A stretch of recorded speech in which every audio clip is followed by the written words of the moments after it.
Olá, graça e paz, bom dia a todos. Nós estamos aqui mais uma vez para iniciarmos uma série de estudos sobre o livro de Apocalipse. Quero te convidar a esta reflexão logo por essa manhã, para bendizermos o nome do Senhor. Vamos louvar com esse cântico, que tem como título Maranata, tudo a ver com esse livro. Deus abençoe a vida de vocês. Vamos ouvir esta canção.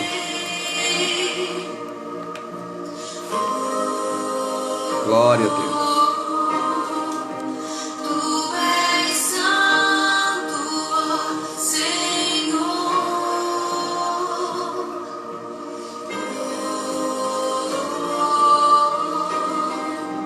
Tu és digno de louvor.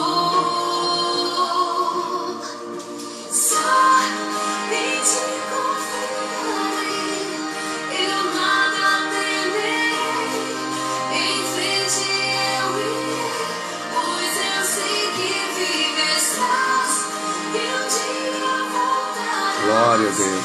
Do céu pra nos buscar, pra sempre reinarás. Aleluia.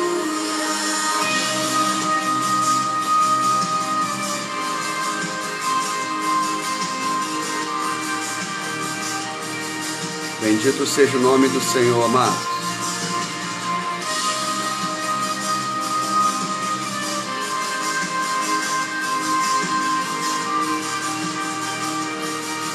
Glória a Deus por todas as coisas. Vamos adorar o Senhor com esta canção. Pastor John já está aí. Bom dia a todos. Vamos continuar louvando o nome do Senhor.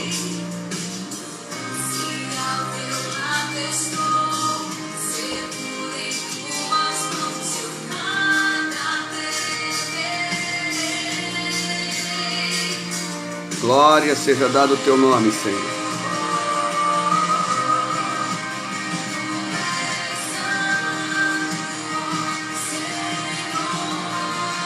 Bom dia, irmão Cecília, irmã Cláudia.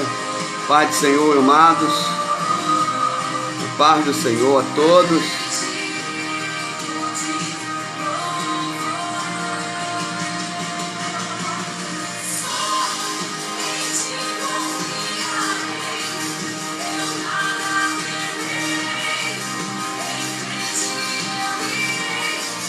Aleluia. A mensagem dessa canção tem tudo a ver com esse momento de não temermos a nada e confiarmos só no Senhor. Bom dia, Bárbara. Bom dia, Raquel.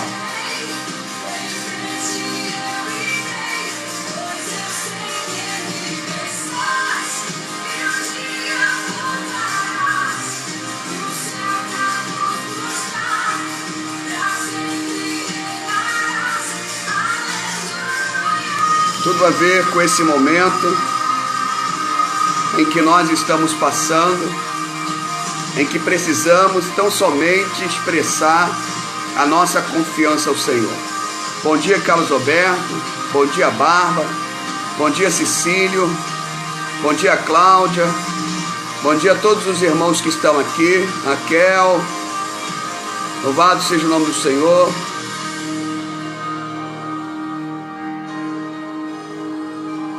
Vamos adorar o nome do Senhor nesta manhã de graça, de misericórdia. Vamos chamar pelo Senhor. Vem, Jesus. Maranata.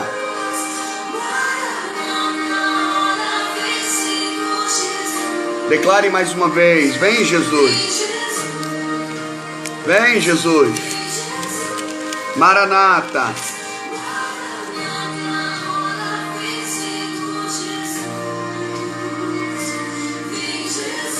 Convido o Senhor para entrar em seu coração, para fazer morada em sua vida, para mudar totalmente seus pensamentos, toda a sua sorte. Convide o Senhor. Bom dia, Adriana, Deus te abençoe. Fale com Deus nesta manhã. Peça para o Senhor entrar em seu coração, e transformar totalmente a sua vida. Vem, Jesus. Maranata. Bom dia, Ruth. Deus te abençoe. Logo que terminarmos esta canção, vamos chamar o pastor John, missionário, que vai estar ministrando esse estudo mais uma vez. Vamos declarar: Maranata, ora vem, Senhor Jesus. Vem, Jesus. Vem estar na minha casa. Vem estar neste lugar. Vem tomar a frente desse estudo. Vem esclarecer a nossa mente. Que possamos aprender nesta manhã. Ora vem, Senhor Jesus. Maranata. Maranata. Peça para Deus te revelar, esclarecendo a palavra, abrir os teus olhos, abrir o teu ouvido, seus ouvidos, para que você possa ouvir e entender a palavra do Senhor. Amém, queridos? Esta é uma palavra linda, um livro lindo de se estudar e muito interessante. Vou convidar aqui o pastor John para fazer uma transmissão e logo em seguida começar a ministrar a palavra do Senhor no livro de Apocalipse. Ao pastor John. Shalom. Shalom. Tudo bem, pastor? Tudo bem. Amém. Fique à vontade. Vocês estão me ouvindo bem? Sim. Eu estou com muita alegria de estar com vocês hoje. E vamos continuar nosso estudo do livro de Apocalipse. Nós temos quanto tempo? 40 minutos? 30 minutos? Eu acho que tem, pegando agora 37, temos mais ou menos 30 minutos. 30 minutos, ok. E vamos hoje continuar com esse estudo e especificamente com a carta para a igreja de Éfeso. É uma aula muito importante, tem informações que são realmente fundamentais. É a primeira carta às igrejas que Jesus, claro que ele ditou para João na ilha de Patmos para enviar. Começa no capítulo 2 do livro de Apocalipse. Eu vou só ler essa carta e depois vamos estudar alguns aspectos desse ensinamento. Escrevo, diz Jesus, ao anjo, escreve, ele manda para João, escreve ao anjo da igreja que está em Éfeso. Isto diz aquele que tem em sua destra as 7 estrelas, que anda no meio dos 7 castiçais de ouro. Eu sei as tuas obras, o teu trabalho, a tua paciência, e que não podes sofrer os maus. E puseste à prova os que dizem ser apóstolos e não são. E tu as achaste mentirosos e sofreste e tens paciência e trabalhaste pelo meu nome e não te cansaste. Tenho, porém, contra ti que deixaste o teu primeiro amor. Lembra-te, pois, de onde caíste, arrepende-te e pratica as primeiras obras, quanto não? Brevemente a ti virei e tirarei do seu lugar o teu castiçai. Se não te arrependeres, tens, porém, isto, que aborreces as obras dos nicolaítas, as quais eu também aborreço. Quem tem ouvidos para ouvir, ouça o que o Espírito diz para as igrejas. Ao que vencer, darei-lhe a comer da árvore da vida que está no meio do paraíso de Deus. Olha, aqui dá para estudar dias inteiros. Agora nós temos só meia hora. Você tem que entender que esse livro tem tantas revelações, por isso que é tão importante. Vai ter aqui mais ou menos 50 minutos.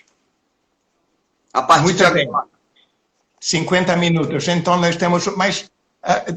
deveríamos ter 500 minutos para estudar essa mensagem que é tão profunda, por isso que esse livro é tão importante.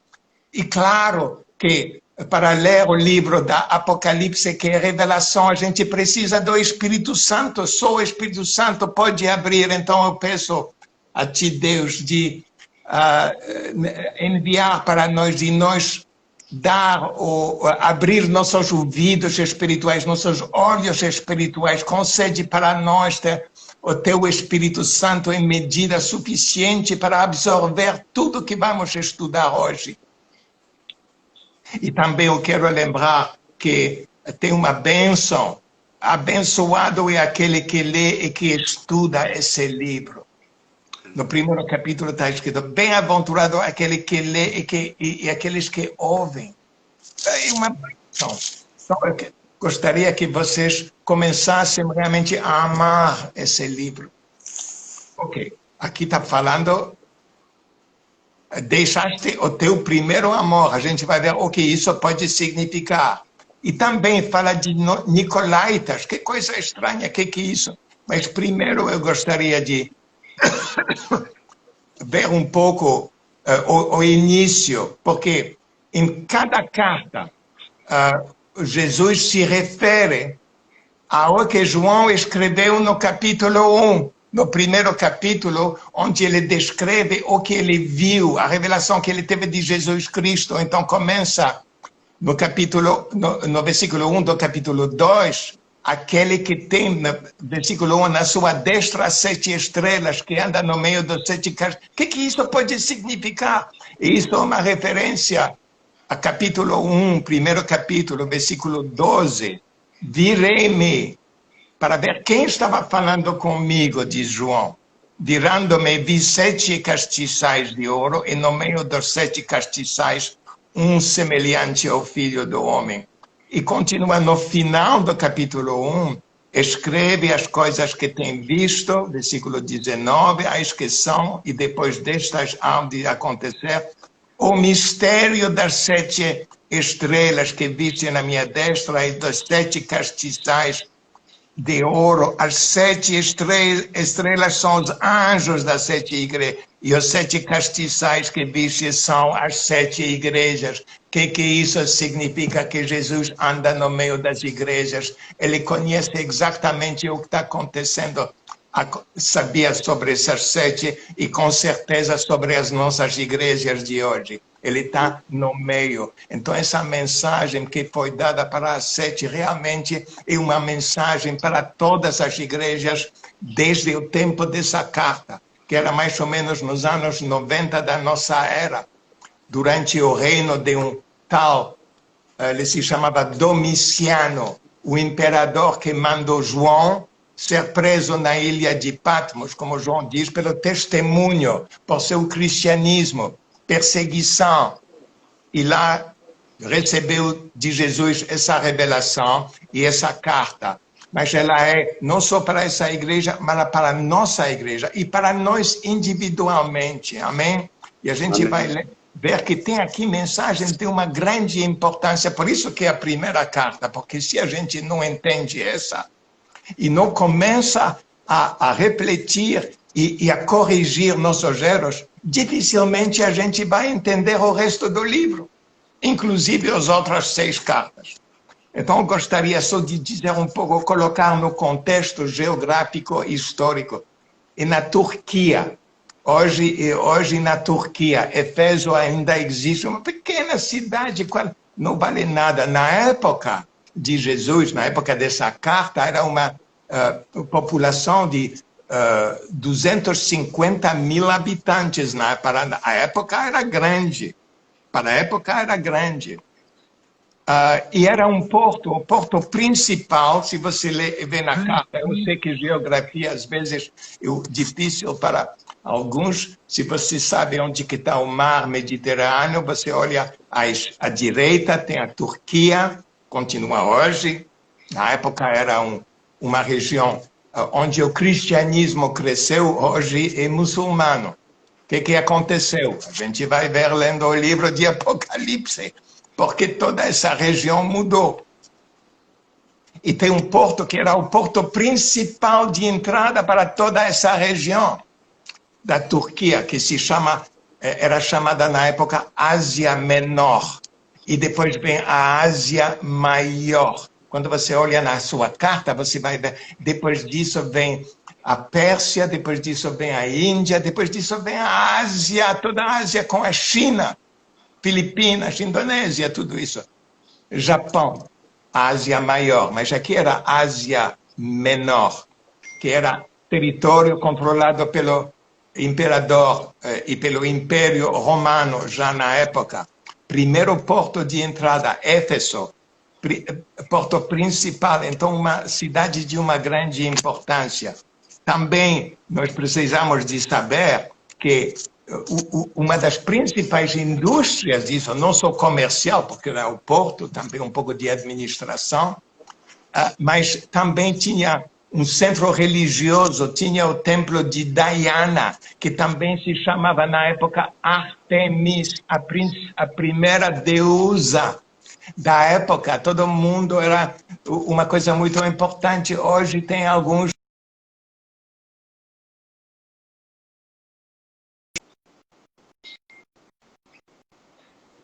já era fonte de grande idolatria na época, a deusa, e você lendo os antigos escritos antes de Cristo, essa deusa se revelava à pessoa, até aparecia para pessoas que reinavam. Imagina isso. A Diana e a Artemis apareciam em visões. É interessante. Parece que ainda hoje tem deusas que aparecem. Então a gente tem que saber o que está acontecendo no mundo espiritual. Então esse culto tinha um templo que era na época considerada uma das maravilhas do mundo. Éfeso desapareceu já, não tem mais nada. O Éfeso de hoje tem mais ruínas que habitantes. Tem uma coisa, não sei, 2, 3 mil pessoas que habitam lá. É uma coisa muito interessante, em cada carta tem uma referência a uma situação geográfica e história de cada cidade. Se Jesus teria escrito uma carta para Rio de Janeiro, a igreja de Rio de Janeiro, ele teria mencionado uma coisa talvez sobre samba, sobre carnaval, só para dizer, eu sei onde que você está e as coisas que você está vivendo todos os dias. Então ele escreve uma coisa muito interessante para a igreja de Éfeso, no versículo 7, no versículo 5, tirarei do seu lugar o teu castiçal. Como que significa isso? Agora, 2000 anos depois, já alguns séculos depois, já começou um problema sério na região, que se chama assoreamento. Assoreamento, que é um acúmulo de sedimentos e de terra no rio, porque Éfeso tinha um rio. Você entrava no rio e tinha o porto na entrada do rio. Esse assoreamento, que é uma coisa muito comum, foi tão sério que o mar recuou de alguns quilômetros. Éfeso não é mais um porto hoje. O que aconteceu? O lugar da cidade mudou. A gente sabe com a história que, com o passar dos anos, Éfeso perdeu, que era uma das maiores igrejas do cristianismo. Aos poucos caiu e perdeu seu lugar no meio dos castiçais. Então, cada carta contém elementos assim que realmente confirmam que Deus sabe exatamente o que está acontecendo na sua igreja, no país onde a igreja está, e com cada membro da igreja também. Ele conhece intimamente tudo que nós precisamos dele. E tem muita coisa que a gente precisa de receber dele, incluindo revelação sobre essas coisas hoje. Que Deus seja louvado, que o Espírito Santo está com a gente para nos ajudar. Vamos agora ver como que... E essa cidade já tinha mais de 1000 anos. Na época, quando a igreja recebeu essa carta, a cidade já tinha sido fundada 1000 anos antes de Cristo. Imagina isso. Que cidade antiga. Hoje, nada sobrou dessa cidade e nada sobrou da igreja. Da igreja de Éfeso. Claro que a igreja de Cristo nada pode acabar com ela. Ela é eterna e ela sobrevive tudo. Amém? Glória a Deus. Ela sobrevive tudo. Agora, as cidades que podem desaparecer e países e impérios, claro, também. O que aconteceu? Essa igreja realmente foi fundada por Paulo. Você vai ter que ler em Atos 18 e 19. É muito interessante ver as viagens e o que aconteceu. Até tinha um grande tumulto que está descrito no capítulo 19 de Atos, quando essa idolatria foi denunciada e pessoas e aqueles que era um grande centro de uma indústria que dava muito dinheiro, tem muita gente ficando rico com essa indústria da Diana. A religião dá muito dinheiro, você sabe disso, não? A religião é uma fonte de riquezas fantásticas. A igreja de Jesus não precisa disso, mas eu estou falando de igrejas que não são de Deus. Dá muito dinheiro. Então, a religião de Diana dava era uma fonte para muita gente, indústrias, imagens, estátuas, não sei o quê, coisas que ungidas supostamente por Diana, tudo isso dava, financiava um comércio muito grande que se revoltou, porque a chegada de Paulo e de cristianismo, de repente, pessoas saíram dessa idolatria. Lê capítulo 19 de Atos, é muito interessante de ver o que aconteceu, o grande tumulto que teve lá. Agora, isso era mais ou menos nos anos 50 da nossa era, uns 40 anos antes dessa carta chegar para a igreja de Éfeso. Esse grande tumulto. Também, historicamente, conforme a tradição da igreja, que são coisas sérias lá, porque nós temos uma grande tradição, cartas, muitos escritos, a história da igreja é rica em depoimentos de dois que se chamam os pais da igreja. Então, toda essa informação nos dá a entender que João, que estava preso em Patmos, também morou por muito tempo e até os últimos anos dele foi em Éfeso.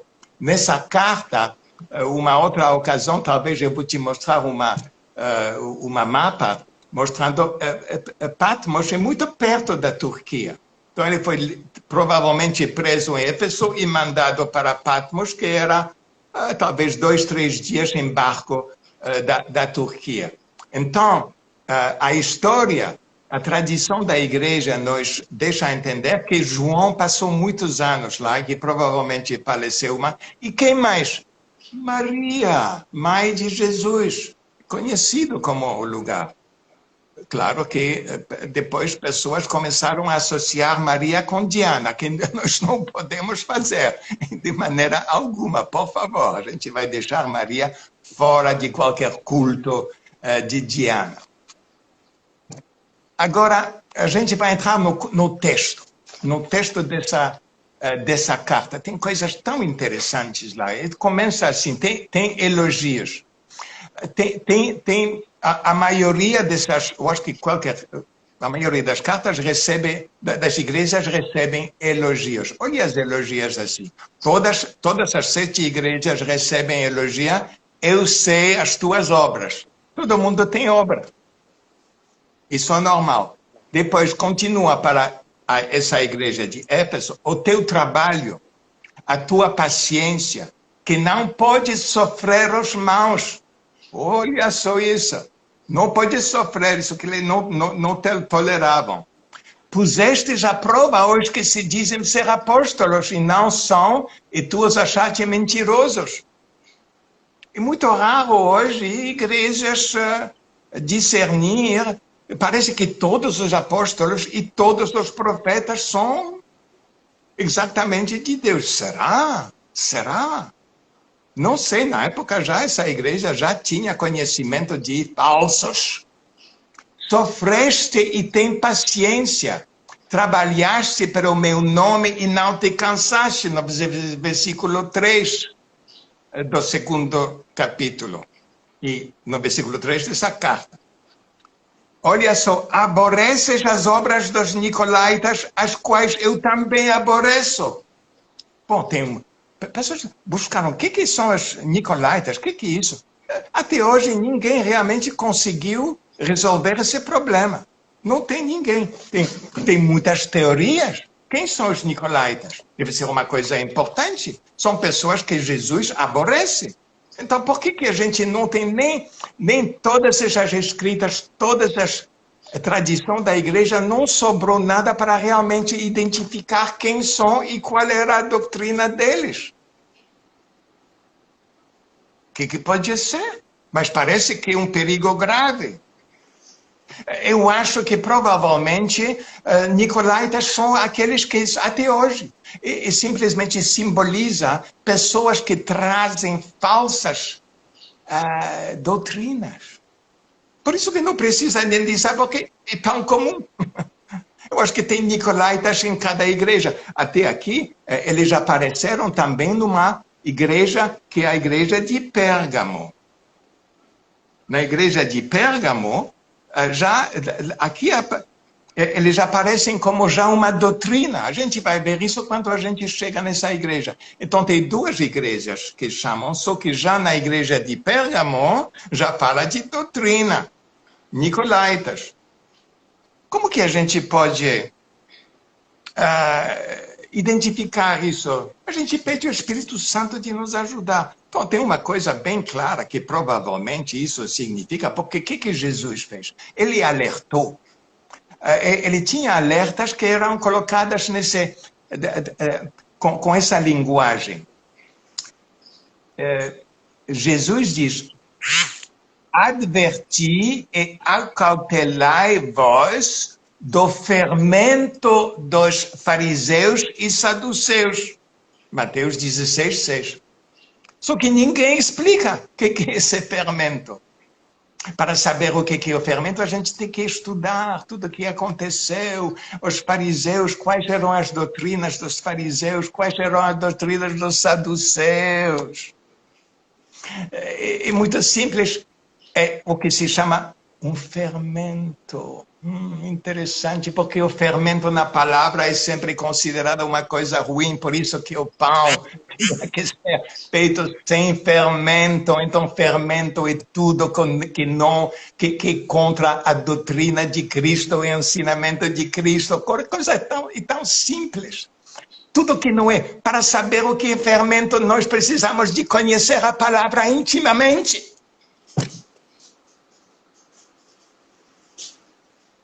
Porque Jesus não está falando de gastronomia. Não tem nada a ver com a cozinha. Não. É uma coisa espiritual, uma coisa que entra. E olha só essa imagem tão maravilhosa, porque a fermenta. Vocês que são donas de casa, a gente utiliza fermento, claro, na cozinha, para preparar bolos, para preparar pão. É tão útil. A gente toma uma massa e depois você coloca a fermente dentro. É difícil de colocar a fermente dentro? Parece que não. Você sabe, você deve saber. A fermente entra em todo aquele lugar automaticamente. Você não precisa de... Ela é viva. Ela sabe, ela toma toda a massa rapidamente. Que imagem incrível que Jesus criou uma fermente. Uma falsa doutrina tem essa qualidade que ela entra. Deve ser uma coisa que é muito agradável aos ouvidos. É mais agradável que o mandamento de Jesus que diz: toma sua cruz. Isso é difícil. Eu não gosto muito de ouvir isso. Agora, as bênçãos... deve ser uma coisa maravilhosa, que penetra, porque tudo agrada a todo mundo. Para discernir o que fermenta. Por isso que é muito importante de conhecer a palavra intimamente. Glória a Deus. Amém. Então, uma coisa, e imagina, se alguém te pediria de extrair a fermente uma vez que entrou na massa, você sabe, é impossível. Não dá. Então, essas doutrinas são tão perigosas. Uma vez que entra, quase não. Precisa de realmente um milagre. E só a sangue de Jesus que pode uma obra profunda, que aquele que foi atingido, que recebeu que foi contaminado por essas falsas doutrinas, pode ser livrado dessa coisa. Porque uma imagem, imagina, é tão invade e coloca toda a massa realmente em perigo agora. Contamina de uma maneira extraordinária. Então, por isso que aqui tem uma alerta. Você vê como essa carta é importante, uma alerta para falsas doutrinas. Você não precisa de saber quem são os nicolaítas, nem qual é a doutrina dos fariseus, mas quem conhece a palavra já intimamente sabe o que é falso. Você sabe como que eles treinam pessoas no banco para discernir falsas notas. É conhecido. Antigamente, hoje tem máquina que resolve isso. Antigamente era um dom que era desenvolvido como? Aquele que estava sendo treinado para trabalhar no banco era deixado dias inteiros com notas verdadeiras, manipulando o peso, a textura, até talvez a cor. Tudo isso você conhece intimamente. Depois de dias e dias, depois eles colocaram uma falsa para ver se você iria detectar. A detecção do falso só pode ser feita por aquele que conhece o verdadeiro. Você conhece o verdadeiro, você vai conhecer o verdadeiro. É o dom de Deus de trazer nós todos ao conhecimento do verdadeiro. Conhecereis a verdade e a verdade te libertará do falso. Ok. Até o próprio Paulo alerta em Gálatas 5:9, um pouco de fermento levada toda a massa. Isso que a gente estava descrevendo. O Paulo já descreveu. Levada toda a massa. Toma cuidado. Então já tem esse ensinamento. Tem que conhecer a palavra para detectar a obra de Nicolaitas, que continua até hoje, tem cheio. O inimigo é um esperto, ele é um grande criador de falsidades. Por isso que um dos mandamentos mais importantes de Jesus, tu toma cuidado de não ser enganado, especialmente nos tempos do fim. Graças a Deus que nosso Espírito Santo e o amor da palavra vai nos proteger disso. Nós não estamos desprotegidos, mas nós precisamos de ter um amor para a verdade. E é um amor, claro, para a palavra. Agora, é aqui que a gente vem para essa alerta de Jesus no versículo 4. Tenho, porém, contra ti que deixaste o teu primeiro amor. Tem tantas pregações sobre isso. Mas, francamente, eu acho que ninguém realmente conseguiu. Certamente, durante os últimos 2000 anos, tem muitos que entenderam. Eu gostaria de ajudar vocês, porque a gente pode perguntar o primeiro amor. E quando a gente pergunta, sempre pergunta aqueles que estudam com a gente, dizem, o que você acha que é? E realmente ninguém nunca pode medir. E a gente pode pensar, não, claro, não, quando a gente recebe Jesus, tem esse um gozo diferente, tem uma paz que entra. Será que é isso? Será que é essa sensação, que uma coisa emocional? Um tipo de, eu tenho um calor aqui. Eu amo esse meu Senhor.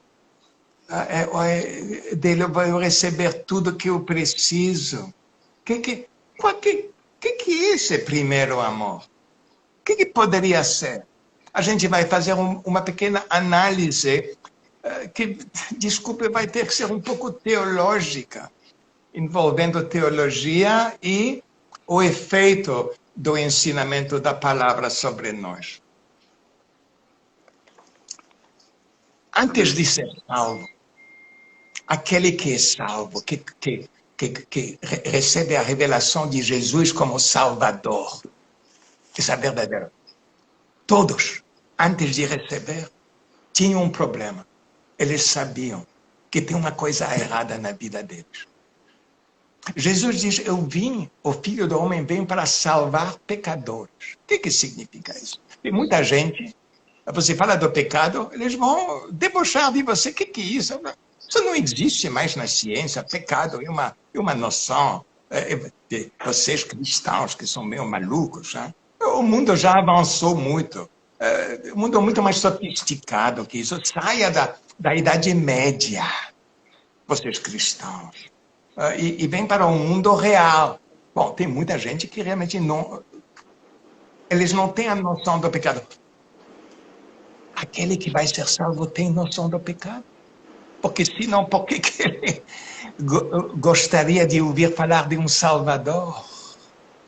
É só aquele que sabe que ele está perdido, que ouve essa voz um dia, quando vem essa pregação de um momento escolhido por Deus. E a pessoa que está buscando a verdade, que sabe que a vida dele está sendo destruída.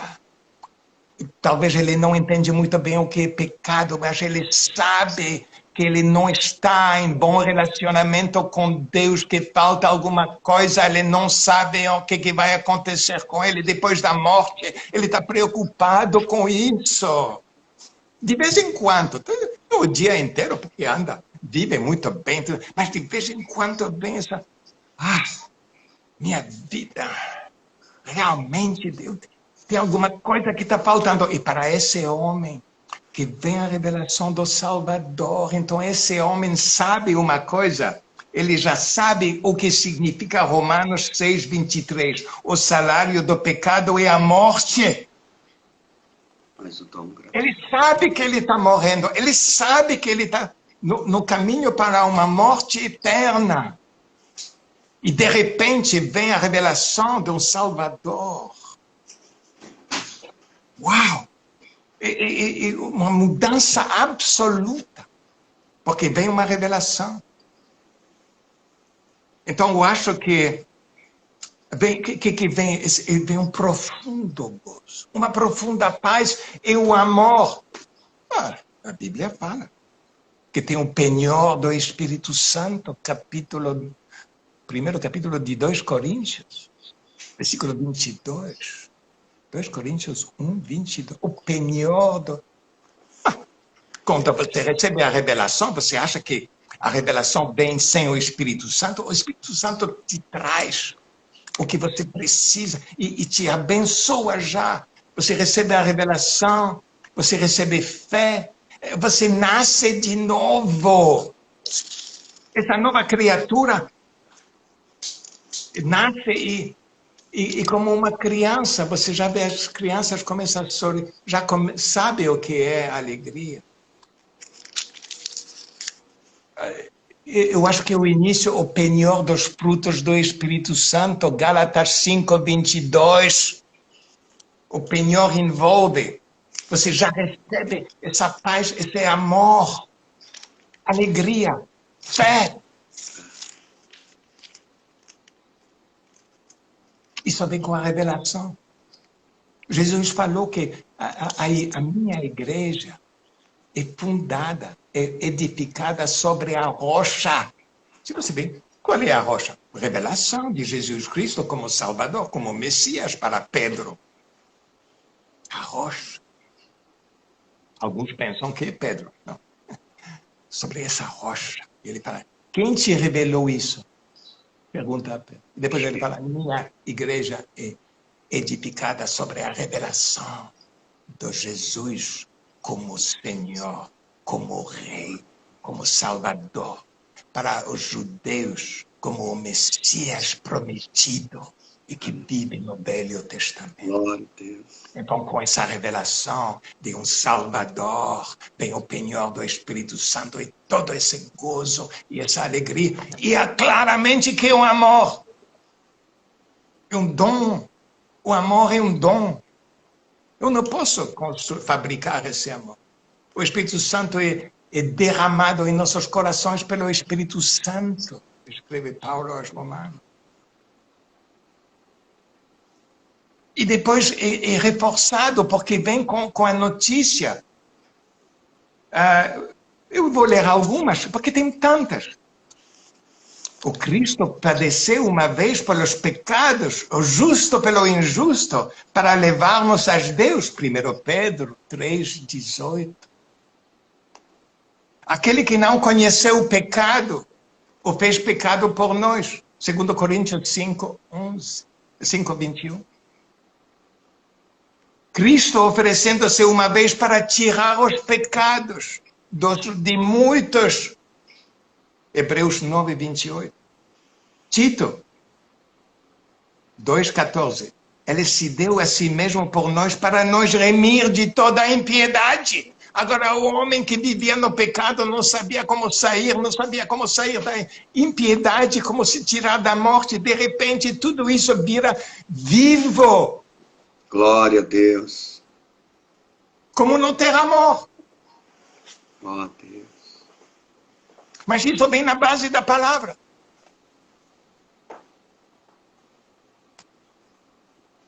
Que alegria, que alívio. De repente, ação de graça, a gente anda novo nascido, tudo parece novo. Realmente uma sensação de uma outra vida. A gente nasce, tudo mudou. Até a palavra diz, tudo passou, a nova criatura. Tudo bem, passou. Mas isso vem pelo conhecimento da lei. Hebreus 9:22. Nos lembra. Sem derramamento de sangue não há remissão. Lembrando Levítico 17:11. O sangue que fará expiação pela alma. Então o homem recebe tudo isso e dá glória a Deus, porque a lei, ele foi liberto debaixo da lei. É a lei que ensina como que ele foi liberto e por que ele foi liberto. Porque a lei condenou Jesus, que toma o nosso lugar. Que alívio, um alívio eterno, graças a Deus que é eterno. Agora vem aqui um pequeno problema depois disso. Porque você abre a Bíblia e você começa... O Espírito Santo, que está já, você começa a abrir. E você começa a ler coisas assim, que perdoar 70 vezes 70. Ok, então... Não resiste ao mal. Oferece a outra face. Mateus, muitas dessas coisas é em Mateus 5. Você não pode falar mal de alguém, como homicídio, falar mal de alguém. Cobiçar uma mulher já é adultério. Está começando a ser um pouco difícil essa lei, não? Uau, eu tenho que amar os inimigos? Não só perdoar, mas amar? Talvez... Jesus deu sua vida para os seus inimigos? Será que um seguidor também vai ter que dar sua vida? Você vê que começa a ser um pouco difícil. Ainda tem o alívio da salvação. Agora o gozo e o amor para a palavra começa a diminuir um pouco, porque parece que tudo isso... Difícil. E o principal que Jesus e que Paulo enfatiza se negar a si mesmo, tomando a sua cruz. Uma morte virtual diária. Não, agora, eu acho que Jesus está dizendo, o Espírito Santo está dizendo, o pastor está exagerando um pouquinho. Agora, quanto a igreja te promete todo tipo de bênção, prosperidade, saúde, tudo isso, pessoal. eu acho que a gente começa a deixar um pouco a lei de lado. E aquele que fala da morte diária, que coisa horrível. Bom, isso é legalismo. O interessante é que isso... Para conhecer a nova vida, tem que preceder a morte virtual, para crescer nessa nova vida que começou quando você nasceu de novo. Essa nova vida vem através de uma morte diária, porque cada morte é seguida de uma pequena ressurreição virtual aqui e agora. Agora, quem deixa isso de lado nunca vai crescer espiritualmente. Não pode. Porque qualquer crescimento deve passar pela cruz, a morte do velho homem, para que o novo homem em Cristo possa viver. Senão o velho homem está lá bem escondido, até bem religioso. Você acha o velho homem? Ele gosta de pular na igreja. Ele lá, o velho. Agora, o novo homem... Para o novo homem crescer, esse velho tem que desaparecer. Isso... essa cruz diária que o próprio Deus vai trazer. Então, eu amo essa morte. Se eu sou aqui vivo, porque já tem muitas mortes atrás de mim, tem muitos cristãos que vão confirmar isso. Para viver bem, a gente morreu, como Paulo diz, eu morro todos os dias. Mas isso parece... Então, me parece que aqui vem um problema. Se você pergunta a qualquer pessoa, você ama a Deus? Claro. Ninguém vai negar. Eu amo a Deus. E eu amo Jesus. E, de um certo modo, sim. Mas como que você vai fazer o teste? O seu teste, se você realmente ama? Aqui a gente entra no... A gente vai ver João, que recebeu essa carta, como que ele escreve isso?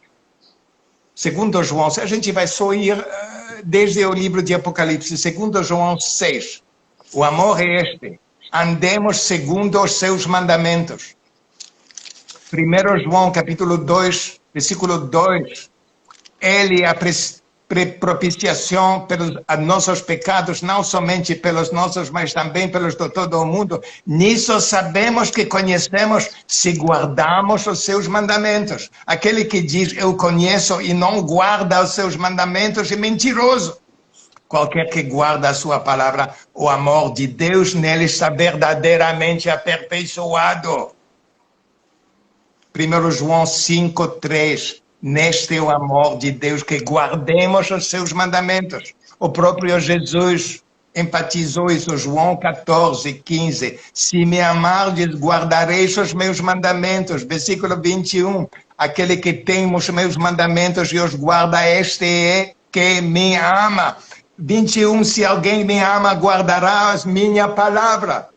24. Quem não me ama, não guarda as minhas palavras. Eu acho que tem uma alerta para a igreja de Éfeso. Você está cheio de obras, cheia de trabalho, de paciência, tudo bem, você já discerne o mal, mas está um problema porque você está perdendo o seu primeiro amor. Provavelmente a palavra estava sendo esquecida, e os mandamentos, porque esses mandamentos são difíceis, eles exigem uma morte interna. Então, acho que é isso que nós precisamos de verificar em nossas vidas. Será que quem guarda, para guardar, tem que conhecer? Isso é realmente uma fome da palavra na maioria das igrejas. Tem muita pregação, todo mundo gosta de pregação. Pregação, sim. A profecia, tudo. Sim. Tem um profeta, todo mundo corre. Tem aquele que dom de cura, todo mundo corre. Agora, alguém que ensina a palavra. Tem aqueles que seguem, mas a maioria não. não está muito interessante. Então, nós precisamos de pedir que Deus concede para nós um amor para a sua palavra, se a gente ainda não recebeu esse grande amor. Então, eu acho que nós podemos terminar aqui e pedir, Senhor, de nos revelar a Tua verdade através dessa palavra. E se nós temos um problema de estudar, quanto tempo a gente passa na palavra? Sem isso a gente não vai crescer, e o amor também, que é o fruto do Espírito Santo, e o amor, a fé vem pelo ouvir e ouvir pela palavra. Então tudo isso exige de nós uma nova consagração. Eu quero convidar todos vocês realmente a repensar isso, porque certamente ninguém de nós chegou à perfeição nessa área, e alguns são perto da perfeição, alguns são muito longe da perfeição nessa questão de amor. Porque não é só dizer eu amo, a prova está aqui. Esses versículos lê, medita, se você realmente se encaixa, se você guarda.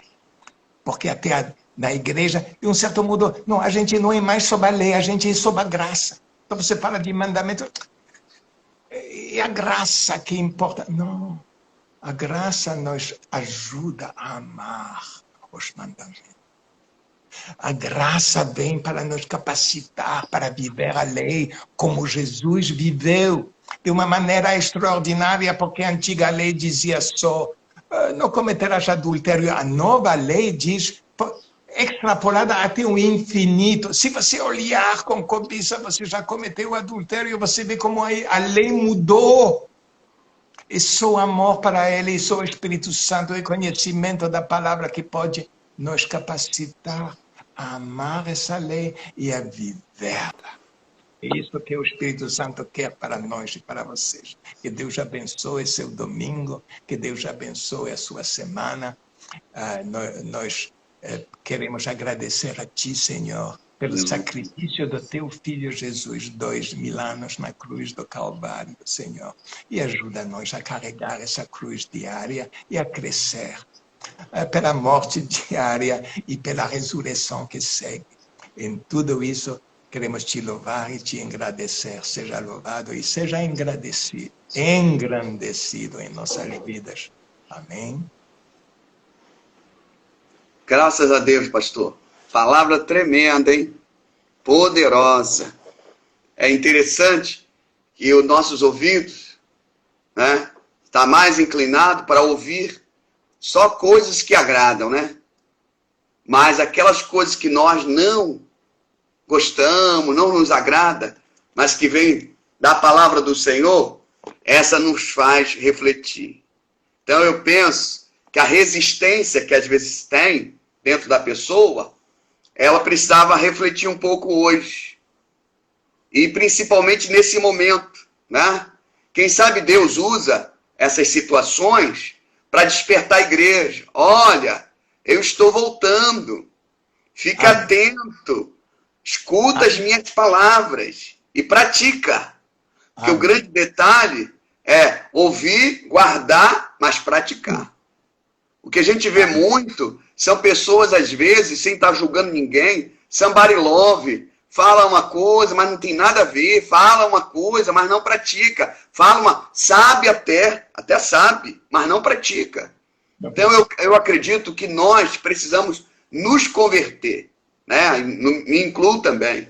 A cada dia possamos morrer, aceitar a salvação de Cristo, a verdade que nos liberta, e falar para o Senhor, Senhor, eu preciso me converter. Hoje, domingo, eu preciso me converter. Eu preciso me libertar. Vem com o teu poder. Me ajuda, Espírito Santo. Me ajuda. Porque realmente, sozinho, como o Senhor colocou aí na palavra do Senhor, é difícil cumprir a lei. Embora que ela tenha sido alterada, né? Aí as pessoas pensam que, aquela lei era tão difícil, agora ficou pior. Pior, impossível até. Sem o Espírito Santo, impossível. Isso mesmo. E bom que você falou de conversão. Faz 40 anos que eu estou me convertendo todos os dias. É verdade. É que Diariamente. Às vezes nós falamos, né? Eu estou dizendo assim, nós falamos, mas tem que ser no dia a dia. Trabalhar essa consciência, Senhor, eu percebo, eu não consigo dar a minha face, eu não consigo carregar a minha cruz, eu não estou conseguindo me negar, renunciar, fazer a tua vontade. Aí passa por luta, só sabe reclamar. Passa por luta, tribulações, problemas, aí só sabe criticar. Mas e carregar a sua cruz? E aceitar o outro do jeito que ele é? E deixar o Espírito Santo trabalhar na vida do outro? Não é fácil. Não é fácil. Mas isso é por causa do orgulho também. Isso também tem a ver com... Iria mais longe. É impossível sem uma profunda reconhecimento de nossas fraquezas e do poder de Deus para nos ajudar, porque senão o homem pensa que ele pode fazer esse trabalho sozinho. Ele não pode. Jesus falou, sem mim vocês não podem fazer nada. Impossível. É verdade. Amar o inimigo, impossível. Amar a Deus, até amar a Deus, impossível. Com todo o coração, com toda a força, com todo o meu poder, impossível. Eu nem cheguei a esse ponto ainda. Estou pedindo a Deus me dar mais amor para Ele. Então, Amém. é uma dependência de Deus que começa realmente a dar muito fruto, porque quem depende, recebe. Quem reconhece sua dependência vai receber de Deus, porque Deus tem muita misericórdia. Agora, quem não precisa, como que você vai dar a alguém que não precisa? Não reconhece? Então, é bom conhecer nossos... E por isso que Paulo diz, quando eu sou fraco, eu sou forte, porque eu dependo de Deus. Amém. Então, pastor, obrigado. Até domingo que vem, se Deus quiser. E tenha um ótimo dia. Amém? Muito obrigado para você também. Obrigado. Amém. Vou botar uma canção aqui, porque está faltando ainda 2 minutinhos para a gente encerrar. Mas eu peço a Deus que abençoe os irmãos que estão perto, os irmãos que estão longe, irmãos que estão aqui no Brasil, outros que estão aí na Itália, na França e na Espanha, né? Tem algumas pessoas aqui até de Portugal, mas que Deus abençoe, que Deus fortaleça a Igreja de Cristo, né? Nós estamos aqui pela comunidade ID, mas é interessante falar sobre a Igreja de Cristo. É essa que será arrebatada, é essa que hoje recebeu uma palavra de advertência, né, com relação às suas obras e para não abandonar o primeiro amor, né? Vamos rever algumas coisas e nos entregar mais uma vez ao Senhor Jesus para que Deus possa nos abençoar. Então, pastor John, fique com Deus e muito obrigado. Shalom Adonai. Amém.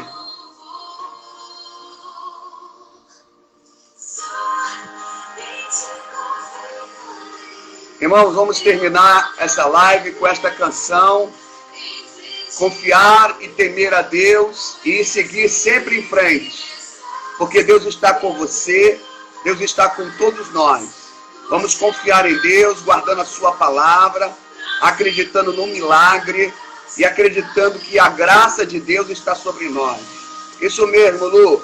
Nós somos a noiva de Cristo. Ellen, bom dia. Bárbara, Adriana de Miguel Pereira, todos os irmãos que estão aqui.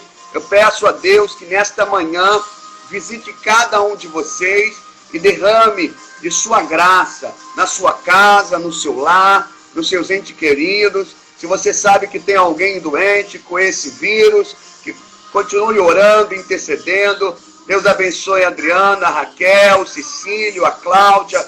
Deus abençoe todos vocês. Acreditem, irmão, nós vamos continuar adorando o nome do Senhor, vamos continuar dependendo de Deus. Carlos Alberto, muita força e fé, porque é Deus que restaura a tua saúde, do Vinícius e de todas as pessoas aí. Deus guarde a Adriana, de Miguel Pereira, suas filhas, seus netos. Deus te abençoe, querida, cada vez mais. Esta canção fala que Deus é santo, que Ele é o nosso Deus, Bárbara, Deus te abençoe. Deus seja com você. Vamos continuar orando e acreditando. Shalom para todos. Um excelente domingo e que o Espírito Santo vos ilumine. Até logo mais à noite. Shalom.